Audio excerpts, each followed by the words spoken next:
नमस्कार. मी प्राध्यापक डॉक्टर सुनील राजपूत, प्रताप महाविद्यालय Amalner, department of political science. विद्यार्थी मित्र, आपण TYBAच्या सेमिस्टर 6च्या मेजर विषय इंडियन पॉलिटिकल थिंकर यामधील भारतीय राजकीय विचारवंत याच्यामधील पंडित जवाहरलाल नेहरू यांचे लोकशाही समाजवादासंबंधी विचार आपण या लेक्चरमध्ये पाहणार आहोत. मागील लेक्चरमध्ये आपण पंडित जवाहरलाल नेहरूंचे लोकशाही संबंधीचे विचार आपण पाहिले होते आणि आज आपण लोकशाही समाजवादासंबंधीचे विचार त्यांचे पाहणार आहोत. कारण की आपण लोकशाही संबंधी विचार पाहताना पाहिले होते की कशा पद्धतीने पंडित जवाहरलाल नेहरूंनी लोकशाही आणि समाजवाद यांचाही एक प्रकारे समन्वय करून एकत्रितपणे लोकशाहीला प्रबल करण्याचा त्यांनी प्रयत्न केलेला आहे. तर त्यांचे लोकशाही समाजवादी संबंधी विचार पाहताना त्यांनी लोकशाही मार्गाने समाजातील विषमता कमी करणे, आर्थिक पिळवण नाहीशी करणे व समाजवादी समाज रचना स्थापन करणे याचा समावेश लोकशाही समाजवादात त्यांनी करण्यात यावा असा त्यांचे यामध्ये विचार आहेत. पंडित जवाहरलाल नेहरूंचे लोकशाही समाजवादी विचार हे समाजवादाचे एक ध्येय व उद्दिष्ट आहे आणि हे केवळ अर्थशास्त्रीय दृष्टिकोनातून दारिद्र्याचे निर्मूलन व दारिद्र्याचे निर्मूलन व लोकांचे जीवनमान उंचावणे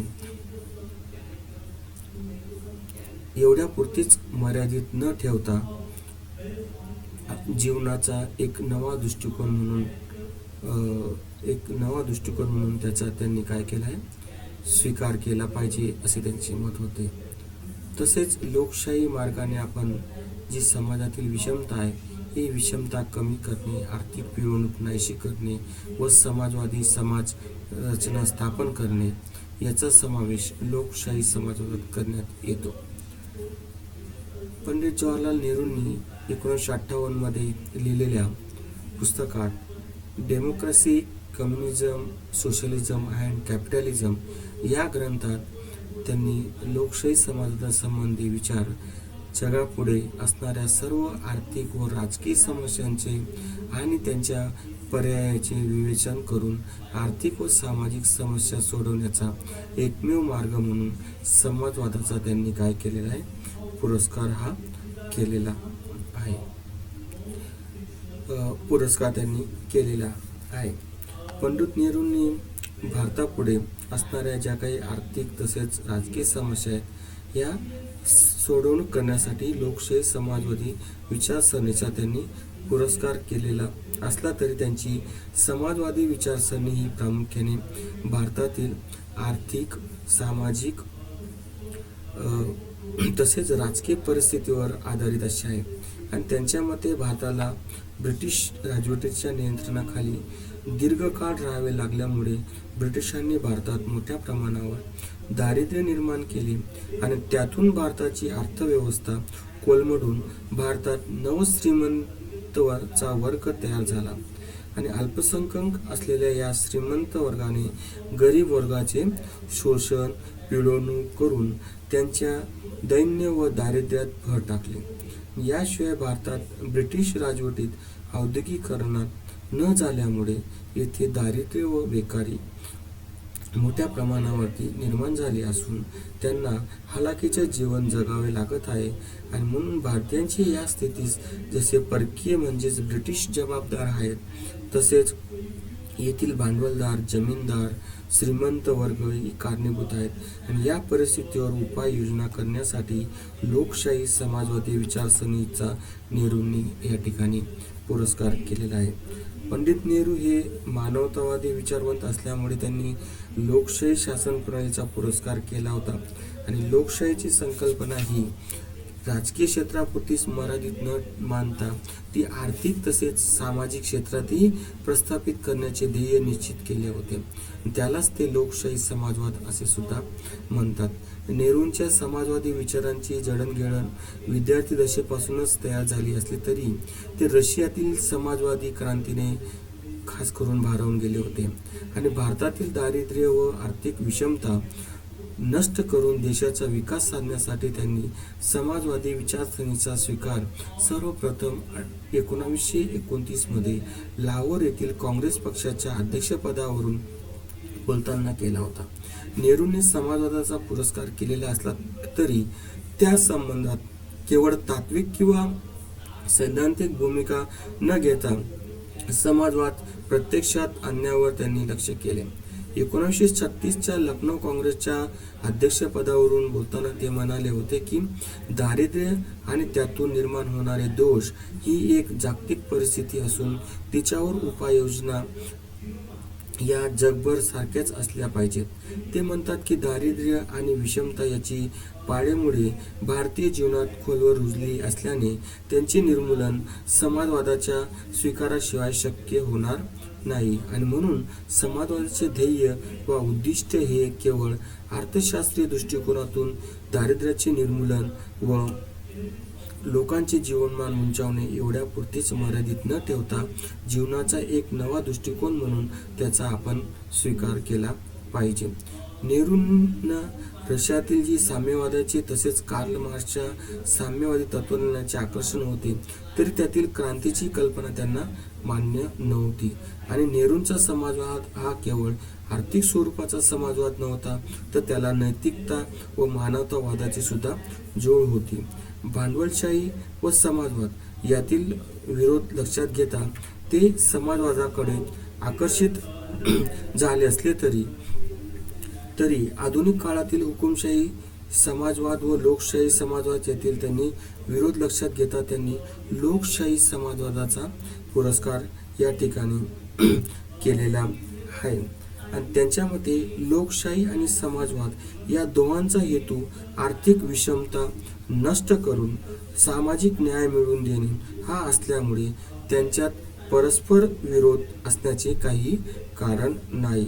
उलट समाजवादातील ध्येयानुसार उत्पादनाची प्रमुख साधने समाजाच्या मालकीची केल्यामुळे समाजात आर्थिक समता प्रस्थापित करता येईल तर लोकशाहीमुळे व्यक्ती स्वातंत्र्यही टिकून राहील आणि म्हणून पंडित नेहरूंनी भारतातील गरिबी, बेकारी तसेच परकीय साम्राज्यवादी व भांडवलशाही सत्ता नष्ट करण्यासाठी समाजवादी विचारप्रणालीचा स्वीकार केला असला तरी पाश्चिमात्य राष्ट्रातील समाजवादाला भारतीय परिस्थितीच्या संदर्भात योग्य असे वळण देण्याचे धोरण स्वीकारले असून त्यात त्यांनी महात्मा गांधी आणि कार्ल मार्क्स यांच्या विचारसरणीचा सुद्धा समन्वय त्यांनी यामध्ये साधलेला आहे. त्यामुळे नेहरूंच्या लोकशाही समाजवादात मार्क्सचा शास्त्रीय समाजवाद व गांधीजींचा नैतिक आध्यात्मिक समाजवाद या दोन्हींच्या चांगल्या तत्वांचा त्यामध्ये समावेश दिसून येतो. लोकशाही, आता आपण लोकशाही समाजवादाचे काही वैशिष्ट्ये पाहू की ज्या आधारावरती आपल्याला पंडित जवाहरलाल नेहरू यांचा लोकशाही समाजवाद समजून घेता येईल. आता लोकशाही समाजवादाचे वैशिष्ट्यांमध्ये पहिलं वैशिष्ट्य आहे भांडवलशाही अर्थव्यवस्थेत विरोध. तर पंडित नेहरूंनी भांडवलशाही अर्थव्यवस्थेत विरोध केला आहे. त्यांच्या मते अशा प्रकारच्या अर्थव्यवस्थेत श्रमिकांचे, मजुरांचे शोषण होत असते. शिवाय ही व्यवस्था विषमतेवर आधारित अशी समाज व्यवस्था निर्माण करते की भांडवलशाहीत उत्पादन साधनांवर मुठभर लोकांची काय होत असते, मालकी असल्याने उत्पादनातील सर्व पैसा हा मुठभर लोकांच्याच हाती केंद्रित होऊन गरीब दिवसेंदिवस गरीब होत जातात. श्रमिकांचे मोठ्या प्रमाणावरती शोषण होते आणि या व्यवस्थेत होत असते आणि म्हणून माणसाने माणसांशी माणसाने माणसाचीच पिळवणूक करावी याला नेहरूंचा पूर्ण विरोध होता. आणि म्हणून भांडवलशाही अर्थव्यवस्थेत उत्पादन वाढत जरी असले तरी त्याच्या अयोग्य विभागणीमुळे आणि या व्यवस्थेमुळे झालेल्या आर्थिक सत्तेच्या केंद्रीकरणामुळे आर्थिक विषमता ही निर्माण होऊन सर्व समाज व्यवस्थाच आर्थिकदृष्ट्या खिळखिळीही होत असते. आणि म्हणून त्यांनी भांडवलशाही अर्थव्यवस्थेत त्यांनी लोकशाही समाजवादामध्ये विरोध हा केलेला आहे. दुसरं वैशिष्ट्य लोकशाही समाजवादाचे ते म्हणजे अहिंसात्मक मार्गाने परिवर्तन. तर पंडित नेहरू समाज व्यवस्था बदलण्याचे समाजवाद हे एक साधन तर मानतात, पण त्यामुळे साधनांची जी सूचिता आहे राखण्याची त्यांनी जो प्रयत्न केला आहे तो प्रयत्न त्यांच्या मते घटनात्मक, सनदशीर व शांततापूर्ण मार्गाने आपण समाजवादी समाज रचना प्रस्थापित करता येईल किंवा समाज रचना ही आपल्याला मध्ये परिवर्तन ही करता येईल. आणि म्हणून समाजवादी समाज रचना प्रस्थापित करण्यासाठी मार्क्सने जो सांगितलेला हिंसात्मक क्रांतीच्या मार्गाला त्यांनी काय केलेलं आहे, विरोध केलेला आहे आणि विरोध करतात. आणि त्यांच्या मते संघटनेचे बळ हिंसेच्या मार्गाने किंवा हिंसाचाराने वाढत नसून शांततापूर्ण व संघटित कृतीतून वाढत असते आणि हिंसाचारातून बळ हे वाढत नाही यावर त्याचा विश्वास असला तरी समाजवाद आणताना त्यांचे हितसंबंध दुखावले जातील, ते संघर्ष करतीलच याची नेहरूंना जाणीव होती. आणि म्हणून संघर्ष हा रक्तरंजित होऊ नये म्हणून लोकमत जागृत करण्याबरोबरच राज्यानेही अहिंसक म्हणजेच घटनात्मक मार्गाने समाजवादी समाज रचना प्रस्थापित करण्याचा प्रयत्न करावा, म्हणजेच अहिंसात्मक मार्गाने सत्तांतर करावे असे पंडित जवाहरलाल नेहरू यांचे लोकशाही समाजवादाबद्दलच्या वैशिष्ट्यांमध्ये त्यांनी सांगितले. त्याचबरोबर तिसरे वैशिष्ट्य आहे लोकशाही समाजवादाचे ते म्हणजे व्यक्ती स्वातंत्र्याचे महत्त्व. पंडित नेहरूंनी व्यक्ती स्वातंत्र्याचे पुरस्कर्तेच होते आणि व्यक्तींचा सर्वांगीण विकास व्हावा ही भूमिका त्यांच्या लोकशाही समाजवादात होती. आणि व्यक्तीचा विकास घडवून आणण्याचे साध्य राज्य असून जनकल्याण हे त्याचे साध्य आहे असे ते नेहमी म्हणत. आणि त्यामुळे राज्यापेक्षा व्यक्तीला ते महत्त्वपूर्ण मानत व व्यक्तीला प्रत्येक क्षेत्रात विकासाची संधी उपलब्ध करून देण्याचे काम राज्याने करावे असा आग्रह ते धरतात. नेहरूंचा समाजवाद हा व्यक्ती स्वातंत्र्य व व्यक्ती विकासावर आधारित असून त्यासाठी ते आचार, उच्चार, विचार, लिखाण, धर्म, शिक्षण तसेच उद्योग, व्यवसाय इत्यादी स्वातंत्र्याचा ते त्यामध्ये पुरस्कार करतात. मात्र ते करीत असताना व्यक्ती स्वातंत्र्य हे अमर्याद असू नये असेही ते म्हणतात. लोकशाही समाजवादाचे चौथे वैशिष्ट्य म्हणजे उत्पादन साधनांचे राष्ट्रीयकरण. नेहरूंच्या मते भांडवलशाही अर्थव्यवस्थेमुळे उत्पादनाच्या साधनावर खाजगी मालकी स्थापन होऊन मुठभर लोकांच्या हाती संपत्तीचे केंद्रीकरण होते आणि त्यातून श्रीमंत, गरीब, मालक, मजूर, भांडवल, कामगारदार असे वर्ग हे निर्माण होतात. त्यामुळे समाजात सामाजिक विषमता प्रस्थापित होते. म्हणून आवश्यक वस्तूंच्या उत्पादनाची साधने सरकारच्या मालकीची ठेवावीत तर अन्य खाजगी नियंत्रणात असावीत असे नेहरू म्हणतात. त्यांच्या या मते यामुळे पिळवणूक व शोषण हे थांबण्यास त्याचबरोबर नफेखोरीला आळा घालण्यास मदत होईल. त्याशिवाय समाजाला आवश्यक असणाऱ्या समाजहिताच्या वस्तूचे उत्पादन करणे सुद्धा काय होईल, सुलभ होईल. त्यामुळे त्यांनी उत्पादन साधनाचे राष्ट्रीयकरण करावे असे त्यांचे त्यामध्ये मत होते आणि या मताचे ते पुरस्कर्ते होते. लोकशाही समाजवादाचे पाचवे वैशिष्ट्य म्हणजे खाजगी संपत्तीला विरोध व संपत्तीच्या न्याय वाटपाला प्राधान्य. नेहरूंच्या मते संपत्तीचे केंद्रीकरण मुठभर लोकांच्या हाती झाले तर आर्थिक विषमता वाढून समाजवाद पराभूत होईल आणि म्हणून त्यांनी खाजगी मालमत्तेचा हक्क नष्ट न करता त्यावर निश्चित अशी मर्यादा घालण्याचे सुचविले होते. नेहरू दारिद्र्याला मनुष्याचा सर्वात मोठा शत्रू समजतात आणि म्हणून बहुसंख्य लोकांच्या दारिद्र्यास कारणीभूत ठरणारी खाजगी मालमत्ता नष्ट करून दारिद्र्य निर्मूलन करणे समाजवादाचे मुख्य ध्येय मानतात. आणि म्हणून नेहरूंनी विषमता निर्मूलनापेक्षाही दारिद्र्य निर्मूलनास अधिक महत्त्व दिले. आणि त्यांच्या मते धनिकांजवळील पैसा हिसकावून त्यांचे गरिबात वाटप करणे म्हणजे दारिद्र्य निर्मूलन करणे नव्हे, तर त्याऐवजी संपत्तीचे उत्पादन वाढवून तिचे न्याय वितरण सर्वत्र करणे, त्याचबरोबर उत्पादित झालेल्या वस्तूंचेही योग्य प्रकारे वितरण करणे होय. आणि म्हणूनच नेहरूंनी वितरणाच्या पद्धतीवर समाजाचे यश अवलंबून असल्याचे त्यांनी म्हटले होते.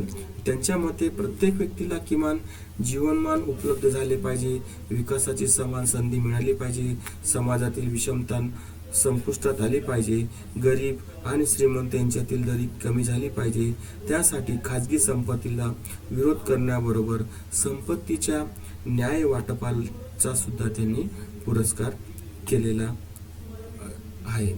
त्याचबरोबर संमिश्र अर्थव्यवस्था, भांडवलशाहीतील खाजगी मालकी व साम्यवादातील संपूर्ण राष्ट्रीयकरण याऐवजी नेहरूंनी लोकशाही समाजवादात यातला मधला मार्ग म्हणजे संमिश्र अर्थव्यवस्थेचा मार्ग निवडला. संमिश्र अर्थव्यवस्था म्हणजे काही उद्योगांचे राष्ट्रीयकरण करून ते उद्योग शासनाने आपल्या ताब्यात घ्यावे, तसेच खाजगी उद्योगांना सरसकट शासनाचे नियंत्रण प्रस्थापित करून आर्थिक शोषण, भांडवल संचय इत्यादी गोष्टींना शासनाकडून प्रतिबंध घालणे होय.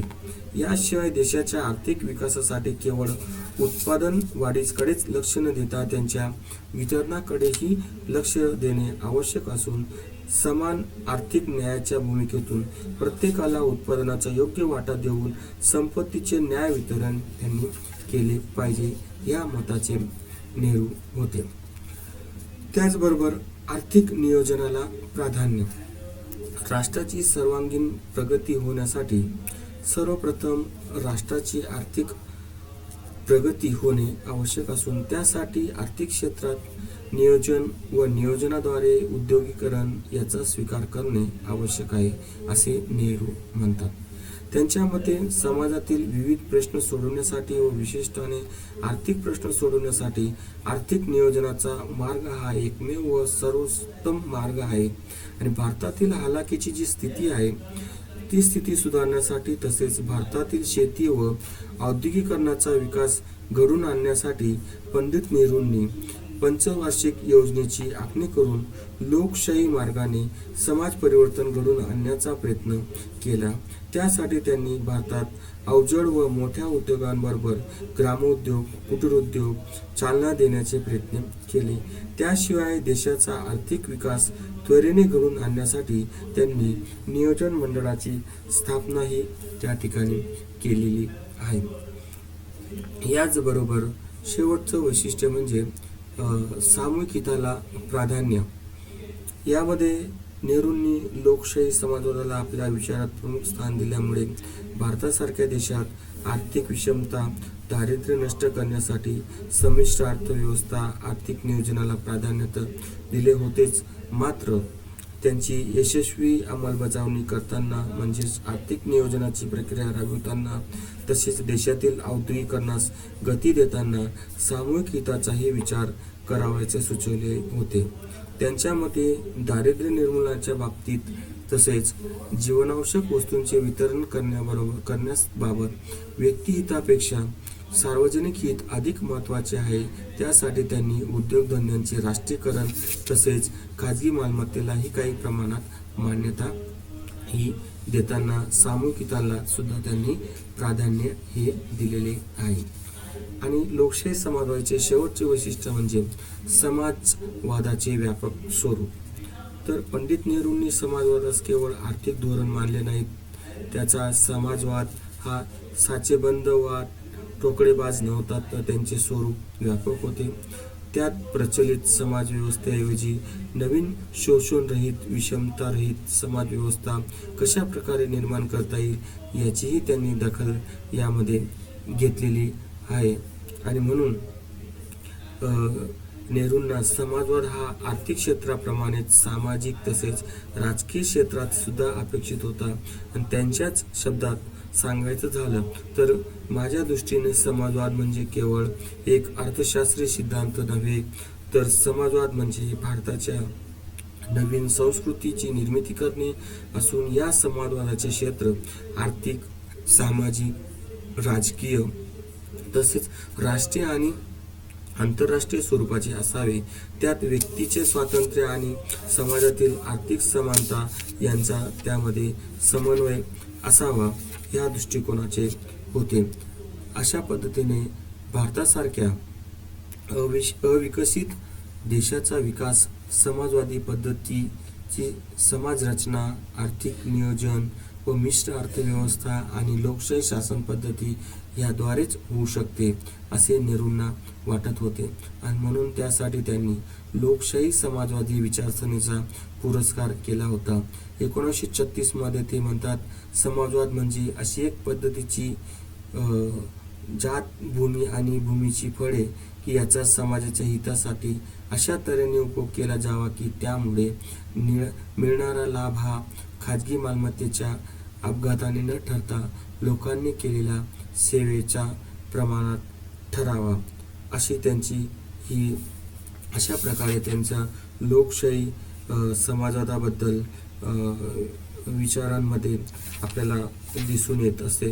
आणि म्हणून नेहरूंच्या जी समाजवादाची जी धोरणांची जी पडसाद होते, नंतरच्या काळात भारतीय राजकारणाने प्रकर्षाने येऊन त्याची परिणती 42व्या घटना दुरुस्तीने भारतीय संविधानात एक समाजवादी समाजरचना प्रस्थापित करणे हे उद्दिष्ट समाविष्ट त्यामुळे करण्यात आले आणि हा नेहरूंनी स्वीकारलेला लोकशाही समाजवादी धोरणाचा एक परिपाक म्हणता येईल. धन्यवाद.